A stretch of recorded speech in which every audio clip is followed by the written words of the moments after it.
السلام عليكم، عاملين إيه؟ عارفين قعدت فترة مع نفسي كده، يا ترى مين أكتر نبي نزل عليه تشريف من ربنا؟ سواء كانت معجزة أو حاجة استثنائية ليه. فكر كده، قلت أكيد ملك سيدنا سليمان، وسخر له الرياح وسخر له الحيوانات واللي يتعامل معاهم بلغته. حتى الملك ده فضل في الدنيا، يعني حتى لما توفاه الله سيدنا سليمان فخلاص الملك بتاعه راح. قلت سيدنا موسى، معجزاته، العصا وشق البحر، برضو ربنا نزل كلم الله عليه السلام. سيدنا إبراهيم لما حطه في اختبار، هو عشان يذبح سيدنا إسماعيل وربنا فداه بالكبش.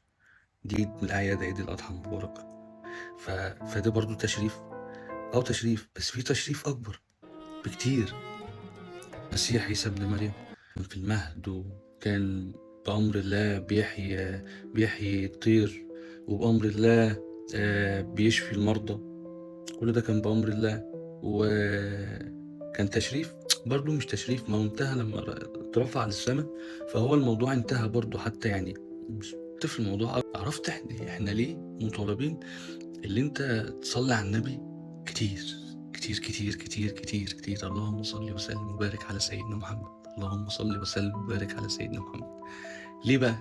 يعني ربنا يقرر ان الله وملائكته يصلون على النبي، يا ايها الذين امنوا صلوا عليه وسلموا تسليما.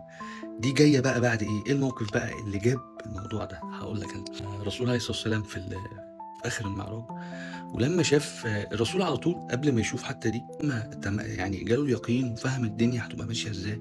وانا اكيد ربنا كان منور له بصيرته فيما النار هتبقى عامله ازاي، العذاب عامل ازاي، اللي كسب هيبقى عامل ازاي. هو كل شغل الشاغل الرسول امتي امتي، حبيبي يا شفيع يا رسول الله، امتي امتي امتي امتي. حتى لما كان في المعراج وفي الاخر هو قدام ربنا وقالع نعله وساجد قدام ربنا، فكررها عليه تاني.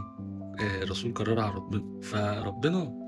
ربنا على فكرة، ربنا بيحب الاختيارات وبيحب انت اللي تبدأ. هو بيرمي يعني اللي هو الكرة في ملعبك، شوف انت هتشوط فين. هو عايزك انت اللي تختار، مش عايز يجبرك. هو مش عايز يجبرك على حاجة. فالرسول عادها تاني، قال له يا الله أمتي أمتي أمتي. فرد عليه ربنا عز وجل، يعني ما رأيك يا محمد أن نجعل حكم أمتك في يدك؟ يعني انت اللي في الآخرة تمسك لهم كتاب وتلي ذنوب ومين عليه حسنات وتدخل مين الجنة وتدخل مين النار. لا لا لا لا، ما ده كده غلط، كده ربنا ما بيحبش كده. ربنا عايز يديك الحرية وفي نفس الوقت تقر